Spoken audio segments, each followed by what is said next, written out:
Esse é mais um podcast, Encontro com Lukács, né? Nós estamos discutindo, né? Voltamos a discutir o texto As Bases Ontológicas do Pensamento e da Atividade do Homem, né? É um texto redigido por Lukács no início de 1968, é um texto clássico, né? Lukács, ele esboça de forma muito sintética o seu projeto, né? Para uma ontologia do ser social, né? Então, isso é, de uma forma sintética, a exposição que Lukács faz, né? E é impressionante o talento de síntese que ele tem, porque quem for ler, né, para a Ontologia do Ser Social, que foi publicada aí pela Boitempo Editorial, né, percebe que, na verdade, nesse texto, as bases ontológicas do pensamento e da atividade do homem estão colocadas em quatro tópicos, a síntese da proposta lucasiana, né? Então, quer dizer, nós temos aqui uma perspectiva ontológica, né, dos problemas do ser social. Então, nós lemos o tópico 1, 2, e vamos começar agora a ler o tópico 3. Mas aí eu vou passar agora a palavra para o professor Matheus de Castro, que está aqui nesse diálogo, né, nesse encontro com Lukács. Ele vai também fazer alguns comentários, né, dessa parte que nós já lemos, né, levantando alguns pontos que ele achar interessante. Eu também vou complementar antes de nós fazermos a leitura, né, a partir do tópico 3. Então, Matheus, por favor. Boa tarde a todos e todas que nos escutam, né? Boa tarde, Giovanni. Giovanni, realmente um texto aí bastante denso, né? E um esforço gigantesco do Lukács para sintetizar parte da sua obra que tem aí uma extensão muito vasta, né? E ele começa falando exatamente disso no seu texto, né? Da dificuldade que ele encontrou de produzir essa exposição, vamos dizer assim, para essa conferência a qual ele ia participar e que ele elabora esse texto, né? Esse texto, então, é um esforço de síntese, como o Giovanni já vem tratando, para essa exposição. E aí ele vai dizer o seguinte, que ele não tem como tratar de tudo, obviamente, né? Então ele não tem como falar do estado da arte, desse momento, das várias perspectivas ontológicas possíveis aí, mas ele não deixa de tecer algumas críticas, inclusive a própria tentativa do Sartre, né? Que tem aí uma crítica famosa do Lukács ao Sartre, né? E ele vai propor, então, vai deixar muito claro que ele está propondo o marxismo como uma ontologia, né? Uma ontologia histórica e materialista, né? Isso acho que é o ponto central dessa primeira parte, né, que o Lukács traz aí nesse texto, né? Ele quer afirmar essa possibilidade de uma ontologia na obra do Marx. Então ele fala das categorias, né? Para isso ele vai falar então dessas categorias como formas moventes e movidas, né, da própria matéria, e dizer que Marx não subestimava a consciência, apenas a entendia como um produto tardio do desenvolvimento do ser material. Acho que esse é o outro ponto que ele reforça nessa primeira parte. O Marx ele dá força à consciência, ao contrário de ignorá-la, como muitas leituras, ou leituras até equivocadas aí da obra do Marx, segundo o próprio Lukács, né? E ele fecha assim essa primeira parte para abrir, então, estou tentando, num esforço também de resumo aqui, de síntese, né? Elaborar aí essa pequena síntese dessas duas partes para a gente poder partir para a leitura. Então, ele fala na segunda parte, ele começa falando que ele vai pensar aqui, nesse texto, somente a ontologia do ser social, né? E E aí, para falar disso, ele não deixa de relembrar que esse ser social se assenta, então, antes de tudo, nas bases de outros seres, né? O ser orgânico e o ser inorgânico, sucessivamente. Né? Esse ser, portanto, mais desenvolvido, o ser social, assentado sobre outros seres, ele surge de processos de saltos ontológicos. Né? Acho que isso é um ponto interessante da gente ressaltar. São mudanças qualitativas no ser. Né? Esse ser, ele surge dessas bases por mudanças significativas, né, que inauguram uma nova possibilidade desse ser. Né? E ele faz vários comentários para mostrar que muitas alterações que acontecem nos seres anteriores, o orgânico, por exemplo, ele cita o caso das abelhas, que trabalham, que têm uma divisão do trabalho, mas que esse trabalho não é o mesmo trabalho, não tem o mesmo poder, a mesma estatura ontológica, vamos dizer assim, né, do trabalho do ser social, do trabalho teleológico. Né? As abelhas, apesar de conseguirem construir em conjunto, de produzir em conjunto produtos para a sua organização ali, enquanto organismo, elas não são capazes de prever. Né? Não há uma teleologia nesse processo. Né? Não há uma finalidade idealizada anteriormente para aquele ato. Né? Aquilo acontece de forma natural, espontânea, né? Para aquele ser. Então, apesar de toda a evolução daquele ser, ele não consegue dar esse salto ontológico que funda o ser social, que é o trabalho entendido como um ato teleológico, né? Como um por teleológico. E a teleologia, nessa segunda parte, ela vai se mostrar extremamente importante na sua ontologia, e ele faz referência todo o tempo até à própria obra marxiana, né, nesse processo, propondo uma ontologia a partir da obra do Marx. Essa teleologia ela é fundamental nessa dinâmica entre a liberdade e a necessidade, que para ele, né, vai compor todo esse processo da realidade social. Né? A realidade social onde os sujeitos, os indivíduos estão imersos. E esse processo histórico, esse processo social, em si, não detém um telos. Né? Acho que isso ele deixa muito claro e reforça muito nessa primeira fase. A teleologia ela está na ação singular do indivíduo no momento do seu por teleológico.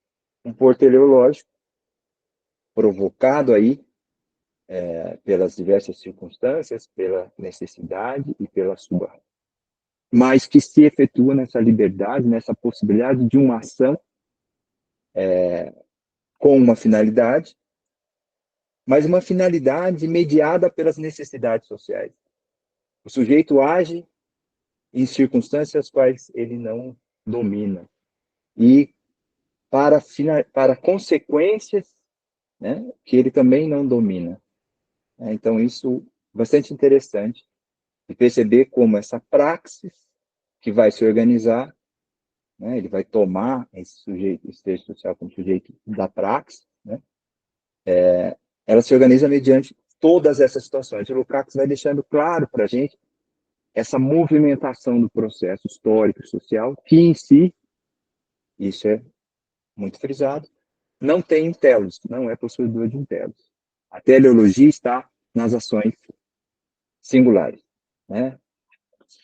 E aí, para pensar esse processo, ele vai entrar numa segunda parte, vamos dizer assim, dentro dessa segunda parte, onde ele vai começar a falar da ideologia, né? Onde a ideologia aparece para que o sujeito consiga, né, compreender seus conflitos, se agir diante dos conflitos existentes nessa sociedade, né? Que ele consiga organizar, que ele consiga generalizar as suas ações mediante essas ideologias, essas possibilidades, essa ferramenta, né, como o Lukács vai deixar claro em outros, ou pelo menos alguns intérpretes do Lukács, né,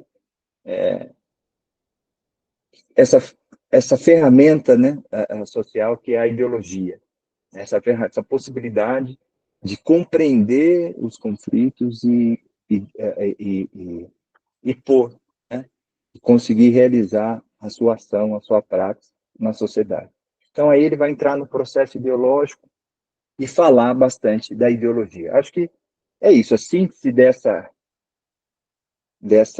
desse começo do texto, antes do ponto 3, que eu consigo imaginar, passa por aí. Giovanni, você gostaria de Muito bem, acrescentar eu acho. alguma coisa?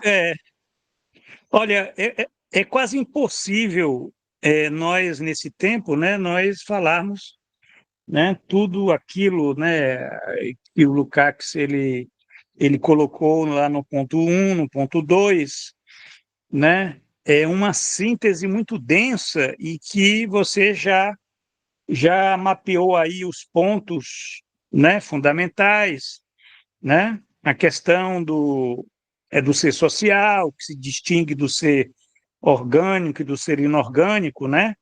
Quer dizer, o fundamento do ser social no trabalho, né? O trabalho como um modelo de toda a praxe social, né? Você fez referência aí à ideologia, né? Quer dizer, um complexo, né? O complexo da ideologia, o complexo do trabalho, porque Lukács ele lida com esses complexos de complexos, né? Quer dizer, o ser social ele é constituído de complexo de complexos. Então, só para entender essa perspectiva ontológica, né? Que uma perspectiva ontológica é uma ontologia histórica e uma ontologia materialista, né? E também uma ontologia dialética, né? Esses três pontos característicos aí da ontologia lukáciana, né? A importância de se resgatar isso que você colocou, né? Quer dizer, o marxismo como uma ontologia do ser social, né? Quer dizer, essa é a interpretação de Jorge Lukács, porque vários outros marxistas eles têm outra perspectiva metodológica, mas a perspectiva de Lukács, né, é a perspectiva do marxismo como uma ontologia do ser social. E isso eu diria que dentro do quadro hoje da academia, né, daqueles que estudam, né, na filosofia, nas ciências sociais, né, na psicologia social, enfim, todas essas áreas, né, essa é uma posição minoritária. Infelizmente, é uma posição minoritária. Não conhecem sequer, por exemplo, esse Lukács, o Lukács da ontologia do ser social. Quando você conversa com alguém sobre Jorge Lukács, se pensa logo no História e Consciência de Classe, né, que é de 1923, mas não se pensa nesse último Lukács, né, que é o Lukács né, que é o Lukács tardio, é o Lukács que vai elaborar o que seria essa perspectiva, né, uma perspectiva ontológica que tem uma série de ferramentas categoriais que são muito preciosas para nós entendermos os problemas reais, né, do complexo que constitui o ser social. Então, quer dizer, quando nós abrimos essa série de discussões aqui, esse podcast, essas leituras, isso é uma forma da gente estar dentro do nosso campo, né? Está influenciando estudantes de graduação, de iniciação científica, de pós-graduação, né? A conhecerem essa perspectiva metodológica de Jorge Lukács, né? Essa filosofia da ontologia do ser social, como sendo uma ferramenta importante para se tratar, por exemplo, não apenas do trabalho, né? Porque o trabalho é a base, né? Já que é uma ontologia materialista, se é materialista, tem que falar do trabalho, né? Quer dizer, se você encontra alguém que discuta algum problema do ser social, né, mas não faz referência a essa base material, que é o complexo do trabalho, então não é uma leitura materialista, né? É uma leitura idealista, né? Não é uma leitura materialista. Então, a leitura materialista é aquela que vai, né, faz referência, né, toma como referência essa base material, que é o complexo do trabalho, né, que é o modelo de toda a prática social, né, esse entendimento aí. Você colocou muito bem a questão do que é o trabalho para o Lukács, né? É, esse conceito de trabalho para ele, que está aqui no texto, né? Quer dizer, que é o primeiro elemento, assim, logo de cara ele já coloca ali o que ele entende por trabalho, né? Quer dizer, o trabalho ele é uma posição teleológica, né? Quer dizer, é uma prévia ideação, né? É um ato consciente, né? Que põe em movimento, né? Séries causais, né? Quer dizer, ele faz uma síntese filosófica para entender aquilo que é o fundamento do trabalho, do complexo do trabalho, né? Que evidentemente ele está num nível de abstração muito elevado, né? Ele está muito elevado, ele está inclusive acima lá daquele conceito de trabalho que nós temos lá no Capital do Marx, né? Aquele conceito de trabalho que temos no Capital do Marx ainda está abaixo desse nível de abstração que ele coloca aqui como sendo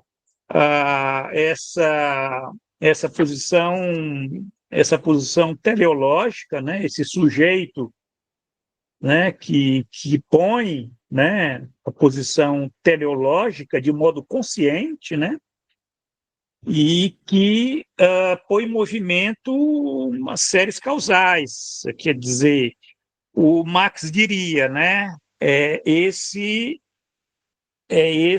intercâmbio entre o homem e a natureza, né? Evidentemente, quando você fala em intercâmbio, você está falando em posição teleológica, né? Você está falando em ato consciente, você está falando. E quando você fala natureza, você está falando nas séries causais, né? Naquilo que é, na verdade, né, a matéria-prima, ou enfim, aquilo que é o objeto de trabalho, né? Então, esse conceito de trabalho na perspectiva ontológica, ele é o nível mais abstrato que tem dessa categoria, né?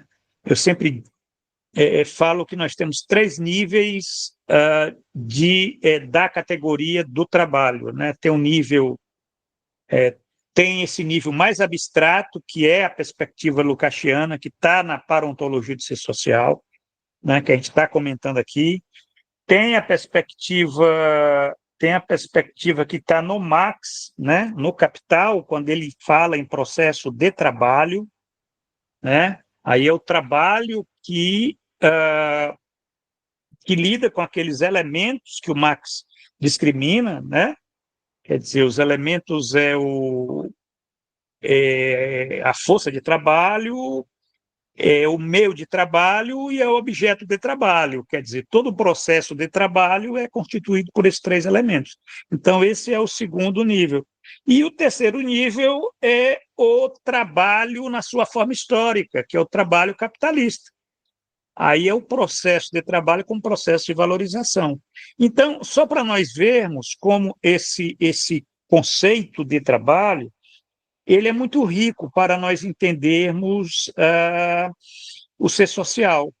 Só que Lukács ele vai lá em cima, porque ele está querendo fundar uma ontologia de ser social que possa ser um elemento de uma obra que ele não conseguiu completar, que é uma ética marxista, né? Quando você fala em ética, nós estamos lidando com a ciência dos valores, né? Com a ciência das escolhas morais, que ele achava que era fundamental, que era o problema do nosso tempo, até para nós pensarmos numa democratização da vida cotidiana, né? Numa sociedade mais desenvolvida como a nossa. Isso que ele vai estar discutindo aqui. Nós vamos já passar para a leitura a partir do ponto 3, né? Por que a necessidade de uma ética materialista? Porque nós estamos num nível de complexidade social e cada vez mais vai se colocar essa questão do fator subjetivo, né? Quer dizer, isso é muito forte. Inclusive, antes do ponto 3, o Lukács ele fez essa referência, né? Quer dizer, o Mateus ele falou na questão da ideologia, né?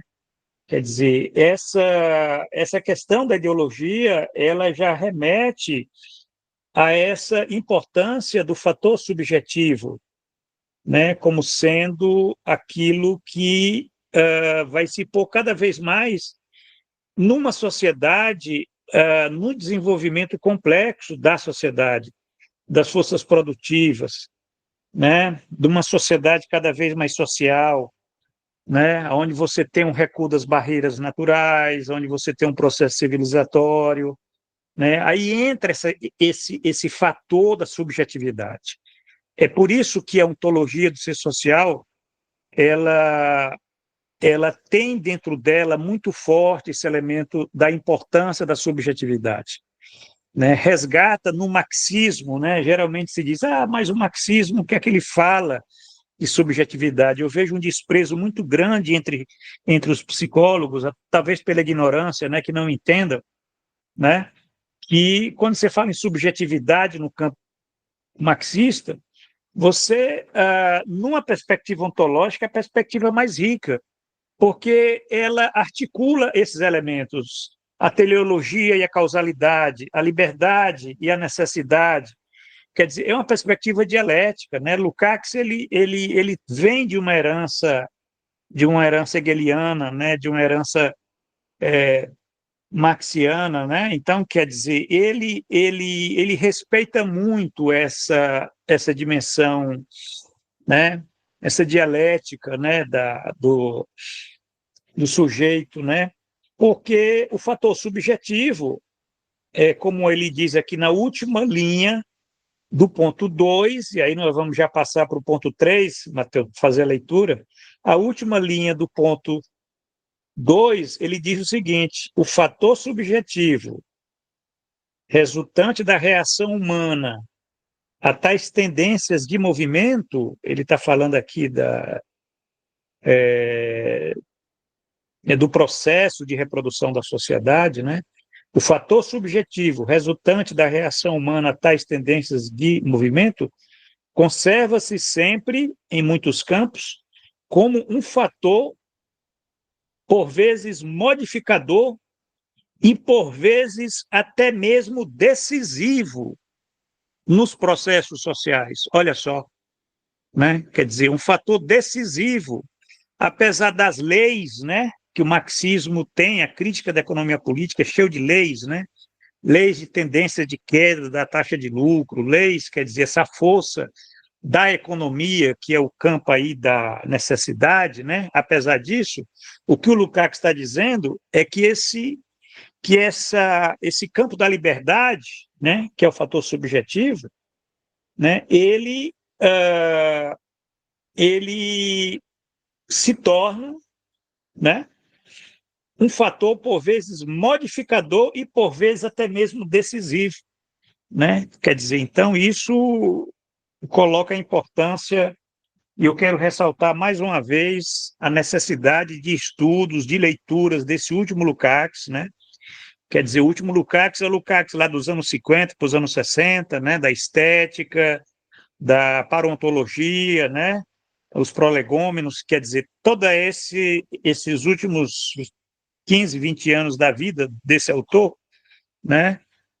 Sem renegar as obras que ele escreveu a partir, né, quando ele vai se exilar na União Soviética em 1933, quando né, Hitler chega ao poder na Alemanha, né, Lukács ele vai se exilar na União Soviética, né? Ele poderia ter ido para a França, para os Estados Unidos, para a Grã-Bretanha, mas não, ele foi para a União Soviética, né? Porque ele tinha um compromisso com a experiência revolucionária.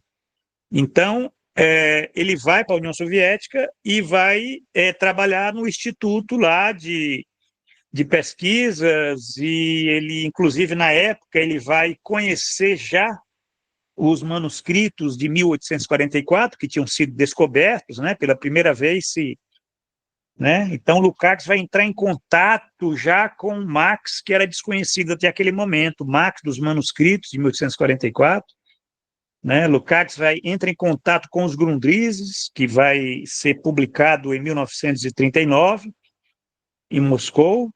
Então, quer dizer, Lukács, a partir dos anos 30, ele já tem uma leitura marxista muito fina, né? Uma leitura ortodoxa, né? No sentido de que ele conserva aqueles elementos que muitos marxistas foram se afastando, né?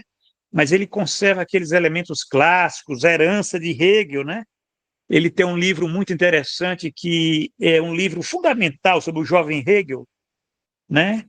Quer dizer, ali já está contida a perspectiva ontológica, né? O jovem Hegel foi publicado, já saiu, Matheus, aí pela Boitempo. Não sei se você conhece esse livro, O Jovem Hegel, que é um livro onde ele resgata a importância de Hegel, né? Ele resgata a importância de Hegel numa época em que Hegel era considerado um filósofo burguês, né? Entre o marxismo-leninismo, né?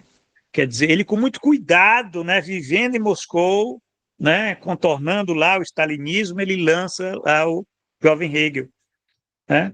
Onde já tem uns elementos de resgatar uma perspectiva ontológica do trabalho. Então é isso. Eu penso que eu falei demais, mas estamos no nosso tempo aqui. Vamos começar a leitura, então, do ponto 3 e fazer os devidos comentários. Sim, Matheus. Eu acho que só quando você fala dessa questão subjetiva, Giovanni, aqui no final da parte 2, né? É uma coisa que eu não resgatei dessa parte 2 e que talvez fosse interessante para que as pessoas que estão nos ouvindo possam entender o que a gente está falando. Essa noção de subjetividade, a gente tem que, e quando você fala, muitos psicólogos não conhecem, muitas pessoas, outras formações não conhecem esse Lukács e tudo, e portanto não tem como acessar, né, essa discussão da subjetividade e do marxismo, enfim, dessa ontologia, como é que essas coisas vão se dar, né, como é que vai ser pensado tudo isso. É muito importante, acho que um ponto dessa parte 2 é quando ele fala do dever ser e quando ele vai falar também da questão do valor, né? Como é que surge isso num processo de objetivação do ser para nós, né? Então ele vai falar dessa relação do sujeito com o objeto, né? O objeto que existe em si e o objeto que existe para nós, né?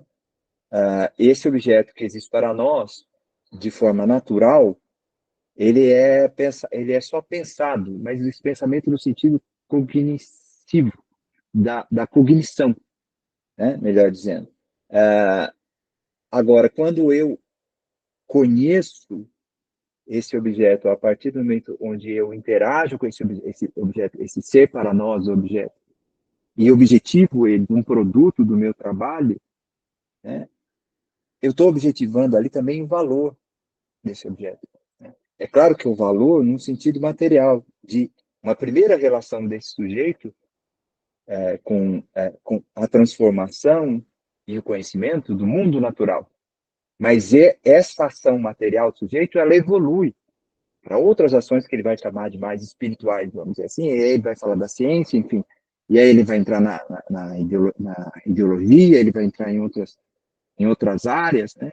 Mas que vão nos remeter a essa questão da ação e da objetivação, né, de valores, do dever ser, enfim, dessa moralidade, da ética, enfim, pois, em todos esses outros campos como a ciência, como tantos os outros campos mais elevados, vamos dizer assim, né, da nossa sociedade.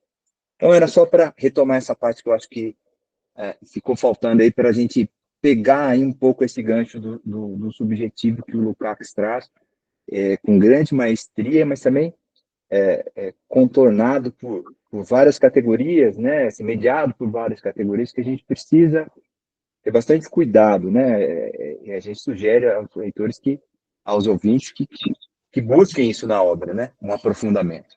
Mas é isso, É, só para retomar isso. esse conceito de ideologia, né, Matheus, que é um conceito muito rico em Lukács, né? É muito rico porque ele está lidando com Sem dúvida. posições teleológicas, né? Ele fala em posições teleológicas primárias, posições teleológicas secundárias, né? E ele entende a ideologia como essa base espiritual estruturante, né, dessas posições teleológicas. Isso é que é fundamental, né? Que é um conceito de ideologia que não é o conceito de ideologia como falsa consciência. É um conceito de ideologia que ele resgata lá do Marx, lá da contribuição à Crítica crítica da da economia economia política, política. né? Isso. Exato, como sendo essa base espiritual estruturante em que os sujeitos, os homens, eles tornam-se conscientes dos conflitos, da luta, dos conflitos sociais, né? Quer dizer, ideologia, eu diria até, eu falo até brincando assim, que o Cazuza, quando escreveu aquela canção, né? Que ele diz, ideologia, preciso dela para viver, ele está a perspectiva lucasiana, porque é essa base, né? Essa posição teleológica, né? Que o sujeito ele se insere, que você ressaltou, levantou aí para pensar a subjetividade, exatamente isso, né? Eu diria que daria um tema muito interessante se alguém que quiser fazer aí a TCC ou dissertação sobre esse conceito de subjetividade em Lukács, com certeza vai pegar esse capítulo, né, que ele discute a ideologia, né, depois de ter discutido o trabalho, a reprodução social, né, e a ideologia ela é uma categoria fundamental até para pensar essa questão da manipulação que nós temos hoje, da indução, da coação, dessas decisões teleológicas que são impostas pelo sistema, né? É interessante que Lukács ele não tem aqui uma discussão sobre o capital, mas é porque o nível de abstração dele está muito elevado, mas ele não deixa de discutir sobre o estranhamento. Mas isso a gente vai ver agora na parte 3. Vamos começar a ler, porque senão ninguém para, porque é tanta riqueza essa parte, né, que ficou para trás, mas a gente convida as pessoas a primeiro a baixarem o texto, a conhecerem o texto e lerem, né, essa parte 1 e 2. Agora vamos começar a 3. Vamos começar a leitura, né? Vamos lá. Então, parte 3. Tentamos mostrar como as categorias fundamentais e suas conexões no ser social já estão dadas no trabalho. Os limites dessa conferência não nos permitem seguir, ainda que só de modo indicativo, a ascensão gradual do trabalho até a totalidade da sociedade. Ele abre parênteses e diz, por exemplo, não podemos nos deter sobre transições importantes, como a do valor de uso ao valor de troca, desse último ao dinheiro, etc. Exatamente aí que o Germano estava colocando, né? Sobre não estar presente aí o capital, né? Por isso, os ouvintes, a fim de que eu possa, quando menos me referir à importância que os elementos até aqui esboçados têm para o conjunto da sociedade, para o seu desenvolvimento, para as suas perspectivas, devem permitir que eu passe por alto de zonas de intermediação concretamente bastante importantes, com o objetivo de esclarecer, assim, um pouco mais amplamente, pelo menos, o vínculo mais geral desse início genético da sociedade e da história com o seu próprio desenvolvimento, né? Antes de mais nada, trata-se de ver em que consiste aquela necessidade econômica que amigos e inimigos de Marx, analisando com escassa compreensão o conjunto da sua obra, costumam exaltar ou denegrir. Cabe sublinhar, de imediato, uma coisa óbvia. Não se trata de um processo de necessidade natural, embora o próprio Marx, em polêmica contra o idealismo, tenha algumas vezes usado essa expressão. A razão ontológica fundamental, causalidade posta em movimento por decisões teleológicas alternativas, já fizemos referência.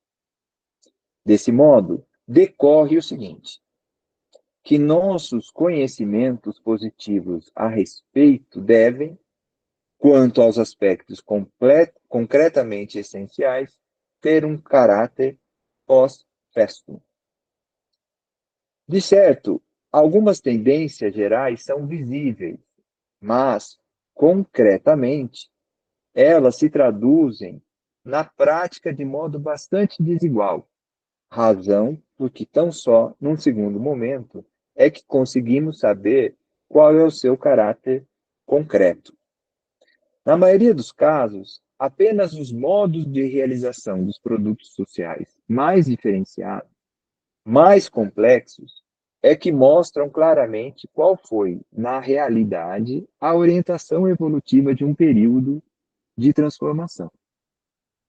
Portanto, tais tendências só podem ser aprendidas de modo preciso num segundo momento. Da mesma maneira, os julgamentos, aspirações, previsões, etc., sociais, que se formaram no entretempo e que não são de modo algum indiferentes em face da explicitação das próprias tendências. Só são confirmados ou refutados numa etapa posterior. No desenvolvimento Perfeito. econômico, Vamos, paramos aí? vamos, vamos parar aqui, dar uma paradinha Tá. aqui, porque parece que Lukács, ele estava, nós sem querer, nós seguimos a linha da exposição de Lukács, porque ele começa esse ponto 3, Mateus, é, dizendo que está entrando já numa nova etapa da exposição, né? Quando ele diz aqui, inclusive, que fala para os ouvintes, né? E ele estava tratando, né, das categorias fundamentais, das conexões no ser social. Isso que a gente estava discutindo há pouco, né?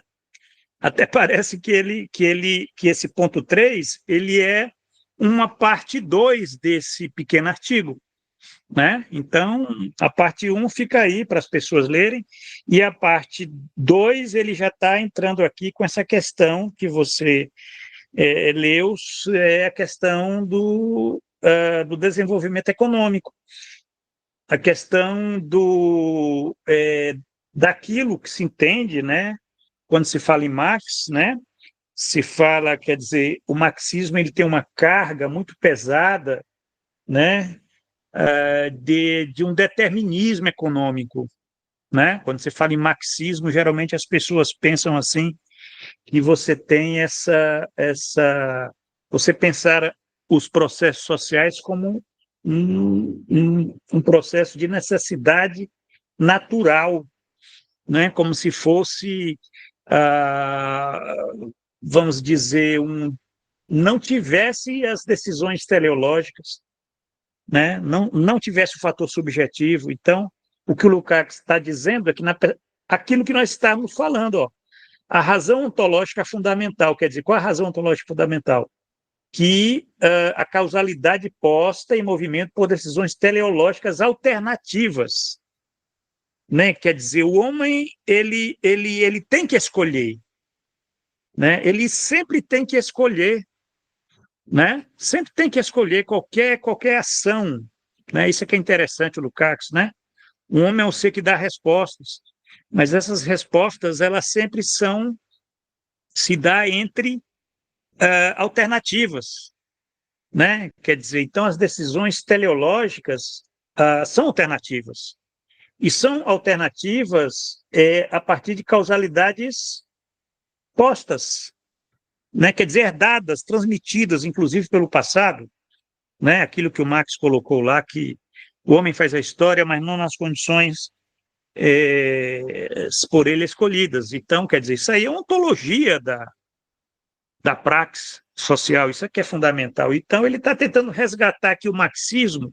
Ele dizia, olha, o marxismo é muito rico, ele é mais rico do que aquela leitura determinista econômica, que nega o fator subjetivo, que não tem essa perspectiva, né, que ele está expondo aqui, né? E ele está falando aqui do desenvolvimento econômico, que ele vai começar a falar do desenvolvimento econômico, porque parece que nessa parte 3 que nós estamos começando, obviamente nós não vamos concluir nesse episódio aqui do podcast, mas ele vai voltar a falar, né? Nós vamos voltar a comentar aquilo que nós já comentamos naquela entrevista que ele deu para Der Spiegel, né? Se você for perceber, ele vai falar exatamente desse desenvolvimento econômico ocorrido até hoje, né? Aquelas, vamos dizer, aquelas 3 orientações evolutivas que ele pensa nesse desenvolvimento econômico. Agora, ele que isso é interessante, né? Quer dizer, o que é economia para Lukács, né? A economia, ela não é constituída só por leis é, é, causais, né? Pela causalidade, né? A economia, como o nome diz, economia política, né? A economia política, ela é constituída também por decisões teleológicas alternativas. A economia é política, né? Quer dizer, e é radicalmente política, no sentido, principalmente quando você tem um desenvolvimento social mais complexo, né? Isso mostra que o socialismo, ou ele é produto de decisões, escolhas, inclusive escolhas ético-políticas, como diria o Gramsci, né?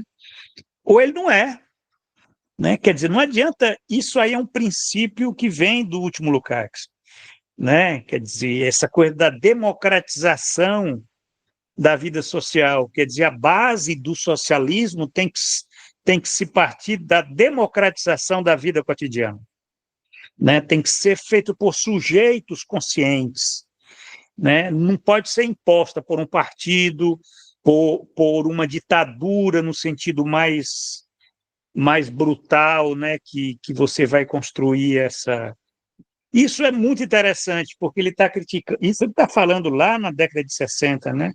Ele está já colocando posições que são posições que eu considero muito atuais no século XXI, né?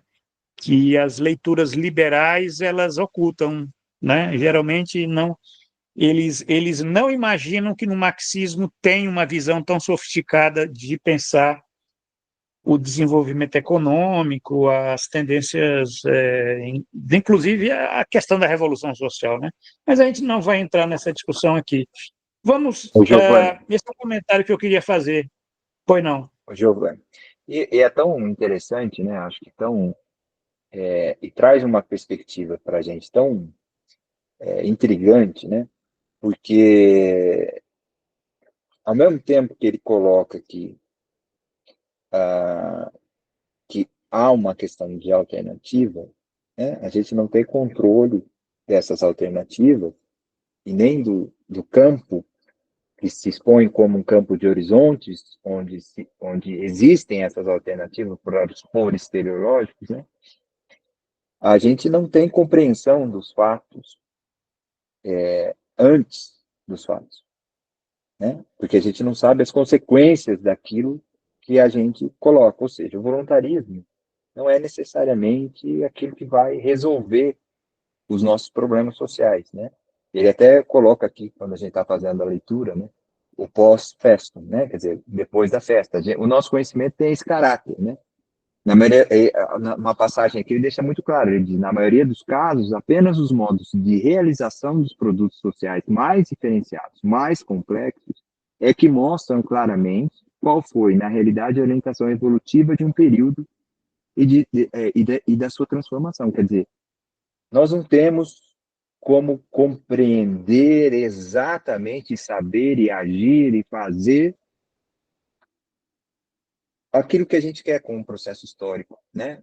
Ele não está determinado a priori por nada. São causas, né? São movimentos de nexos causais, né? Tem um caráter essencial, aquele que ele vai falar do ser, então, né? Mas tem a possibilidade da escolha, que esse sujeito escolha dentro dessas possibilidades, mas isso também não garante nada, ou seja, é sempre uma possibilidade de intervenção, é sempre uma possibilidade de ação, e até uma ação decisiva, como ele coloca lá no final da parte 2, mas é sempre também uma possibilidade de que não seja decisivo, de que isso também não aconteça, e que a gente não tem garantia nenhuma do que a gente vai fazer. Então, a própria determinação que existe, que impede aquela compreensão de uma ideia de liberdade ideal, né, que o Marx vai criticar lá atrás já, né, da liberdade subjetiva, individual do sujeito, essa ideia, né, essa questão, essa abstração, né, ela está clara aqui, né, porque há uma relação dialética obrigatória entre necessidade, liberdade e teleologia. Né? Então, isso fica muito claro nesse texto, né, nessa parte aqui. E é bom, enfim, era isso que eu queria retomar. É interessante, é interessante o que você falou, Matheus, porque você levantou essa questão que nos intrigou nos comentários passados, que está na parte 2, que olha só, que o Lukács ele diz o seguinte, que o homem ele age, né? Quer dizer, você tem a posição teleológica, mas ele jamais tem condições de ver todos os condicionamentos da própria atividade. Né? Ele não apenas não tem condições de ver todos os condicionamentos, como ele não. Ele também jamais vai poder conhecer todas as consequências dos seus atos. Né? Quer dizer, você tem um campo aí de desconhecido que é próprio da própria prática social. Né? Aquela segurança, aquela certeza, isso não existe. Né? Quer dizer, isso aí é uma questão muito interessante, porque é uma posição filosófica, eu diria até quase uma posição filosófica existencial, né? Quer dizer que isso é parte da dialética da vida, né? Quer dizer, você é obrigado a agir, você é obrigado a agir, né? Você tem alternativa, inclusive você escolher não agir já é uma escolha, né? Então, quer dizer, mas você não conhece todos os condicionamentos da ação, nem as consequências daquele ato, né? Mesmo que Mas tem ele uma coisa queira, né? interessante aí no que você falou, que o Lukács vai colocar na parte 2. Apesar de, no trabalhar, o sujeito não conhecer necessariamente todas as maneiras de realizar aqueles atos, enfim, todas as formas possíveis, todo jeito, todo conhecimento sobre como realizar aquele ato, e nem as suas consequências, ele é capaz de realizar o trabalho. Ele é sempre capaz de realizar o trabalho, que é isso que você está falando. Ele é obrigado a agir. Então, ele tem que ser sempre capaz de realizar esse trabalho. Né? Agora, como ele vai fazer isso e as consequências? Enfim. Mas ele é capaz. Isso é fundamental. Quer dizer, o sujeito não está desamparado nesse. Exatamente. Isso daí é uma posição, inclusive, que o Marx, lá na Contribuição à Crítica da Economia Política, ele até falou que quando você está fazendo as decisões teleológicas, né, escolhendo lá, você está agindo, né, a praxis, né, é porque as condições elas já existem. Né, isso que você falou, exatamente isso que você falou. Agora, o que o Lukács também está colocando é que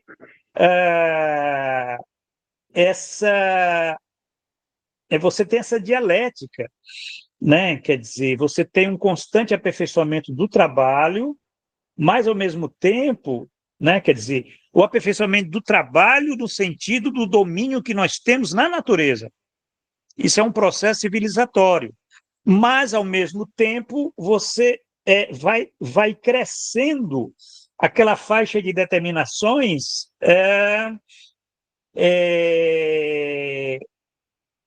que nós não conhecemos, né? São desconhecidas, são o que ele vai dizer aqui, a incognoscibilidade do conjunto das circunstâncias, né?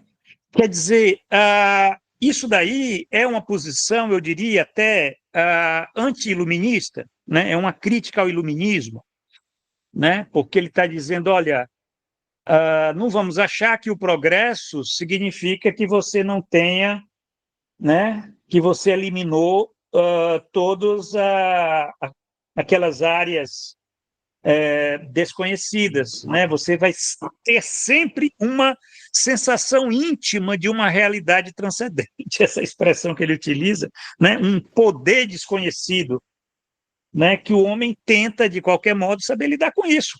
E com esse poder desconhecido, ele pode estar...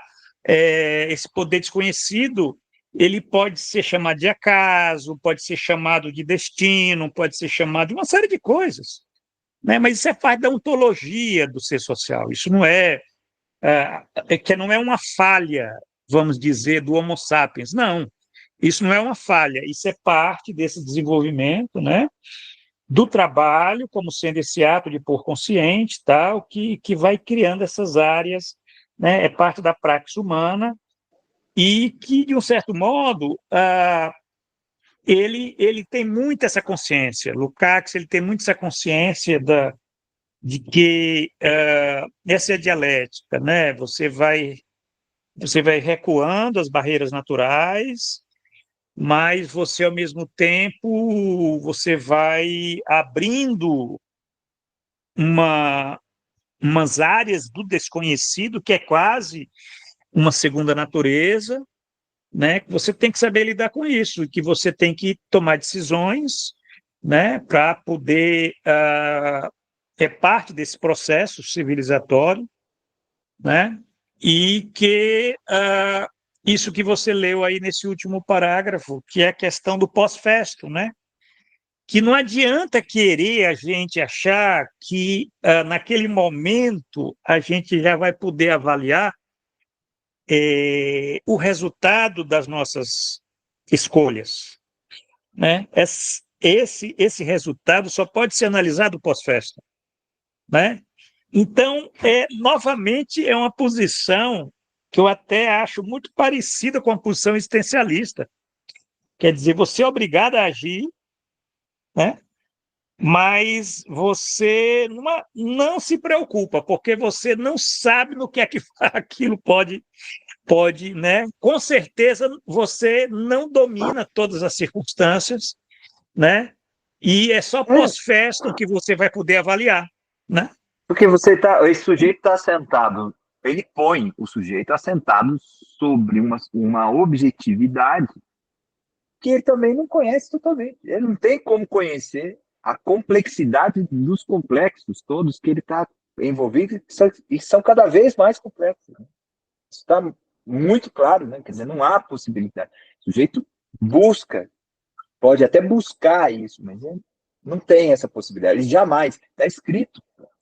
Se a gente voltar aqui buscar, talvez até ache. Mas ele diz, jamais vai ter a consciência. Jamais. Ele usa essa palavra. Na compreensão dele está muito claro que esse sujeito não tem e não terá, né, essa compreensão. Não é uma coisa de que alcançaremos um dia essa possibilidade. Não. Assentar-se sobre essa objetividade é isso. É não controlar, é não saber, é não ter consciência total dessa própria objetividade, né, desse complexo que se está imerso nele. Né? E talvez por isso é uma coisa agora que eu estou pensando aqui, só cá entre nós, já para concluindo o nosso podcast, nesse desenvolvimento, né, nesse desenvolvimento econômico, nesse processo civilizatório, né, nessa complexidade que vai, né, que é própria do aperfeiçoamento do trabalho, né, que isso que é algo que é irreversível, no sentido de que não adianta querer voltar, né, para o passado, né? Você tem que ir para diante, você tem que fazer escolhas nessas circunstâncias, né? Nessas circunstâncias, aí é que eu penso a importância da ética, né? Aí entra uma questão filosófica importante, né? A necessidade da ética. Porque o que é a ética, né? A ética é exatamente a ciência do dever ser, do valor, né? Daquilo que, de um certo modo, né? São duas categorias importantes, as categorias de valor e de dever ser, né? Que elas é algo que é fundamental até para você pensar. Eu fico imaginando o homem numa escuridão, né, cada vez mais densa, embora esteja avançando, ele sabe, mas você se apegar a alguma coisa, né? Você pode se apegar na religião, mas não é a ciência, né? Não é a razão, é a superstição, é o estranhamento. Você pode ter, isso aí é uma alternativa. A outra alternativa é uma ética, é uma ética materialista, né? Que com essas categorias de dever ser e valor. Valor no sentido, o que é o valor? O valor é aquilo que contribui para o desenvolvimento do sujeito, né? Esse é o, é o, é o conceito de valor, né? O que é uma coisa que é valor para você? É aquilo que contribui para o teu desenvolvimento pessoal, né? Para o teu desenvolvimento humano genérico, tal. Então, isso é o valor, né? Deu valor no sentido. Aí você pode pensar em instituições, você pode pensar é, é, vários aspectos, né? Vamos dizer assim, daquilo que Hegel chamava de espírito objetivo, né? Família, Estado, esses elementos, né? Da comunidade, né? Da vida em sociedade.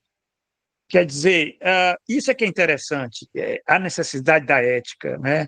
É isso que eu estou pensando, quer dizer, toda essa reflexão que a gente está fazendo aqui, né, desse sujeito que está avançando cada vez mais num mundo tão complexo e, e com escuridão densa, né, porque ele só vai saber a pós-festum se, na verdade, aquela escolha foi positiva ou não, né?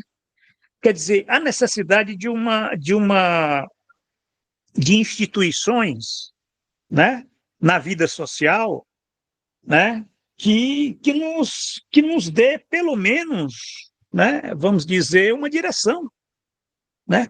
Eu estou pensando assim, por exemplo, um país como o Brasil, né, é tão desamparado em instituições capazes de nesse mundo complexo aí da mudança climática, da mudança demográfica, da mudança tecnológica, da mudança geopolítica, tudo isso daí, a gente está desamparado, a gente não tem uma direção teleológica que tem uma alternativa racional, porque se você fala numa ética materialista, você está colocando que a outra alternativa é você ir para a superstição, ir para o fake news, ir para o senso comum, né? Para aquilo que a classe dominante quer que as massas tenham. Então, esse é o sentido que a ontologia de ser social tem para nós. Eu penso que, né, isso é O fundamental. Eu, Giovanni, por mim, da minha parte, eu já concluí. Fico com você antes agora. de terminar, como eu fiz uma afirmação muito contundente, né? O jamais, aí eu só vou mostrar aqui para os nossos ouvintes a página 8, né? O último parágrafo, ele diz assim: se agora, partindo do sujeito que põe, lançamos um olhar sobre o processo global do trabalho, notamos imediatamente que esse sujeito realiza certamente a posição teleológica de um modo consciente. A gente está falando da questão da consciência, né, que existe no trabalho, no ato humano, né, do for teleológico. Mas sem jamais, aqui, ó, mas sem jamais estar em condições de ver todos os condicionamentos da própria atividade.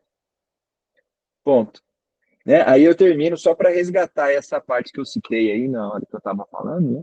Porque ela é muito contundente, eu sei que é, né? Mas ela é, assim, o norte para entender exatamente o que você estava falando sobre a questão da ética que ele quis realizar, né? Que era o grande projeto dele.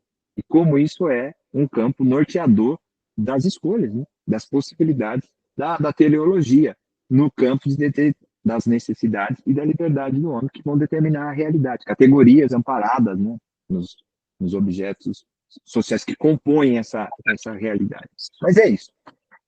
Era isso para finalizar. Perfeito. Agradecer, Giovanni, mais uma vez o nosso Gente, eu encontro. queria só o seguinte, para as pessoas que estão ouvindo, se gostaram, dê um like, porque isso é fundamental para o algoritmo tá funcionando para o nosso lado aqui, né? Então, gostou, visualizou, dá o like e obrigado por estar acompanhando e até a próxima. Um abraço a todos. Até a próxima.